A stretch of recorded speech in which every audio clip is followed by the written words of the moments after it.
What if your money identity is shaping your entire life without you even realizing it?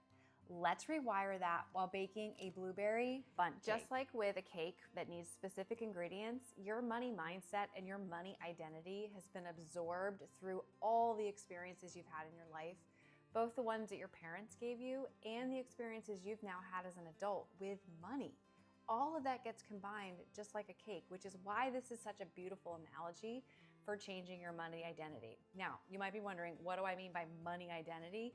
It means, how do you identify yourself around money? Do you find yourself saying things like, oh, I'm terrible with money. I spend money all the time. Or I'm a saver. I'm frugal. I like to shop cheap. Do you say those things about yourself? All those statements are your money identity. Okay, so I want you to remember, before you engage in any cooking therapy recipe, the first thing you're going to do is set your intention. This is the energy in which you are stepping into the process of engaging in this cooking therapy recipe. So repeat after me. Stepping into my kitchen, I embrace cooking as my therapy. With every dish, I elevate my energy and my life. Say that, set the intention. Let's gather our ingredients and let's start cooking. Also, I want to remind you that the whole process of cooking therapy is very deliberate and intentional. So while you're doing the steps, which I outline in this video for you, I want you to follow along and ask yourself the questions that I say at the point in which I say them. So as you're mixing your wet ingredients, your dry ingredients, you're going to be asking yourself certain money-related questions. And all of this is designed to get into your money mindset. Because you know what? Your money mindset actually lives in your subconscious mind. It's not conscious. It's not something that is in your active brain that you're like, oh yeah, my money mindset, there it is. Okay, I'm good. No, it's actually in your subconscious mind. And what I love about using cooking as your therapy is that it allows your conscious mind to be distracted because you're doing the things, you're chopping, you're mixing, you're whatever, you're cooking. So your conscious mind is focused on the recipe, which allows your subconscious mind to come to the surface and to start talking to you, telling you things. That is how you rewire your subconscious mind. When it starts talking to you, I want you to pay attention. So do the process as I have it outlined. Ask yourself the questions and just do the thing and see what comes up. Now, if something comes up that you want to make sure you want to remember, jot it down. Grab a pen and paper, write it down.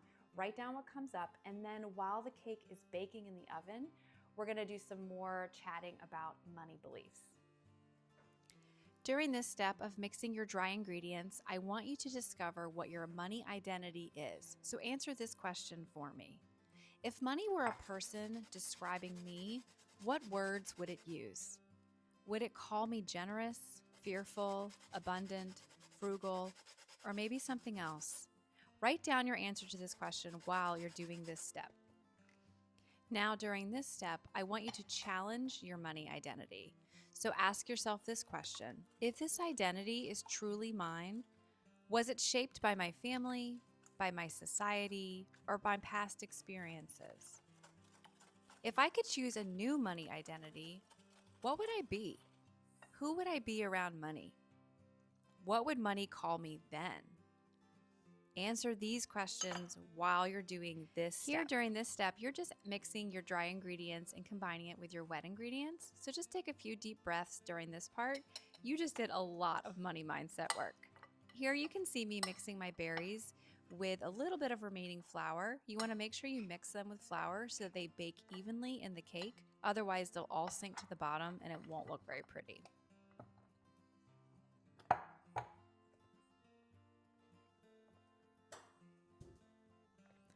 So just give that a good little mix, and then you're going to pour this into your prepared bundt pan and make sure your pan has been sprayed and floured if needed, and just dump it on in there.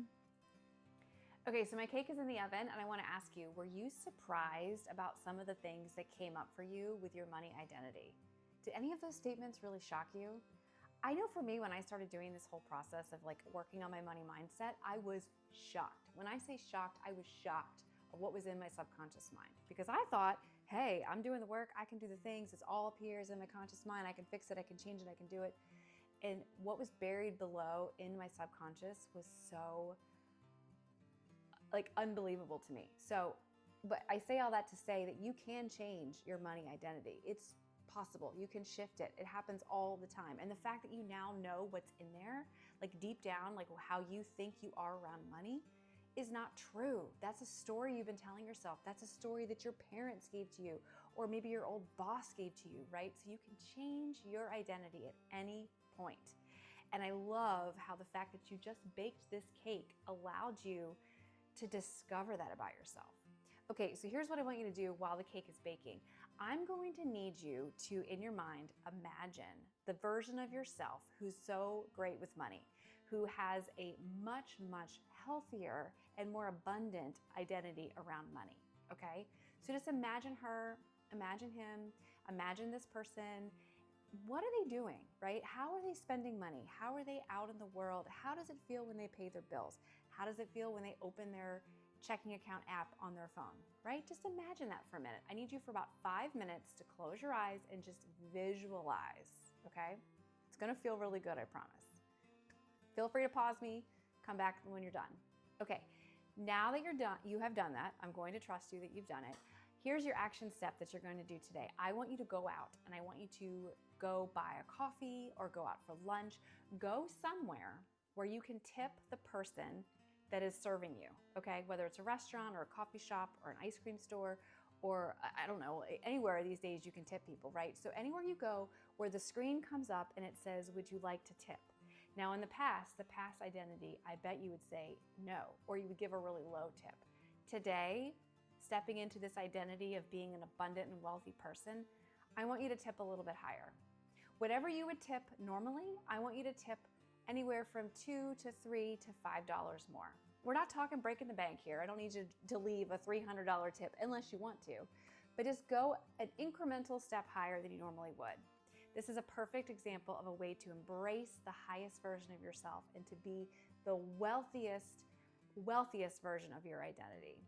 Thank you so much for watching today's episode. I can't wait for you to eat this blueberry bundt cake, and I'm so proud of you for doing this money mindset work. Be sure to tag me and share your photos of your abundance blueberry bundt cake, and I will see you next time.